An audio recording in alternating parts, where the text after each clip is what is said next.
వాల్మీకి రామాయణం రాశాడు. వాల్మీకి రామాయణத்தை இயற்றினார். రాసిన తర్వాత శిష్యులందరినీ చేర్చుకున్నాడు.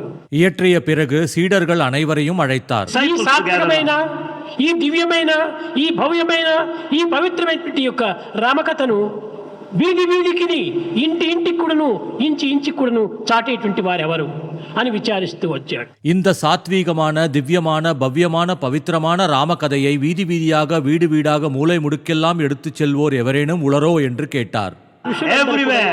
ఋషులందరూ కూడాను నిరాశకు గురి అయ్యారు. அங்கிருந்த ரிஷிகள் அனைவரும் கவலையுற்றனர்.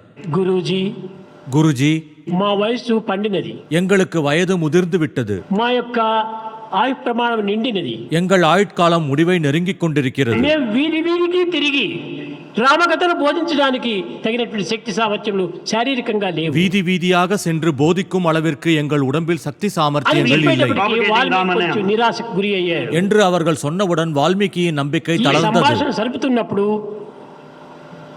వీళ్ళు వచ్చారు, లవకుశులు. இவ்வாறு பேசிக் கொண்டிருக்கும் போது லவனும் குசனும் அங்கு வந்தனர்.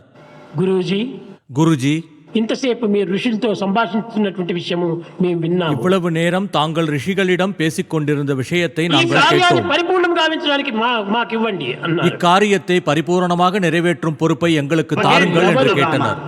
రాజపుత్రులు. அவர்கள் யார்? ராஜபுத்திரர்கள், శిష్యులు, வால்மீகியின் சீடர்கள். ఇలాంటి వారు தம்புரு చేతబట్టి, இப்படிப்பட்டோர் தம்பூராவை வைத்துக்கொண்டு பெட்டி, நெற்றியில் திருமண் தரித்து, சிப்ளா கட்டையை கையில் ஏந்தி పాడుతూ వెళ్ళారు. வீதி வீதியாக பாடிக்கொண்டு போனார்கள். ఈ విధంగా ఈనాడు చేయగలరా? இவ்விதமாக இன்று யாராவது செய்வார்களா? ఏదైనా భజనకి పోయి నోరెత్తి ఒక పాట పాడినారంటే ఓహో ఈయన భజన కూడా పాడుతున్నాడా అని గేలి చేస్తారని హాస్యం. ஏதேனும் பஜனைக்கு சென்று வாய் திறந்து பாடினால் ஓஹோ இவர் பஜனை கூட பாடுகிறாரா என்று யாராவது கேலி செய்வார்களோ என்ற தயக்கம். సాయిబాబా భక్తుడా అంటారేమో అని భయము. விபூதியை வைத்துக் கொண்டால் ஓஹோ இவர் சாயிபாபா பக்தரா என்று சொல்லி விடுவார்களோ என்ற பயம்.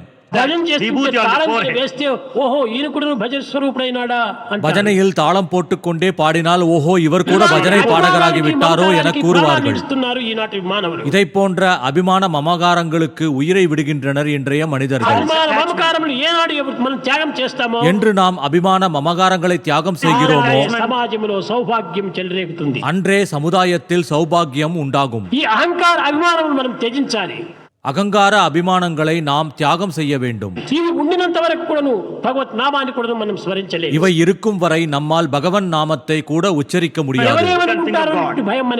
யார் என்ன நினைப்பார்களோ என்ற பயம் நமக்கு எதற்கு?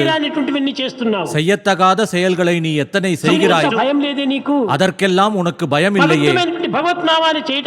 பவித்திரமான இறை நாமத்தை உச்சரிக்கவும், பகவத் பஜனைகளை பாடவும், 10 பேருக்கு பகவத் விஷயங்களை போதிப்பதற்கும் எதற்கு பயம்?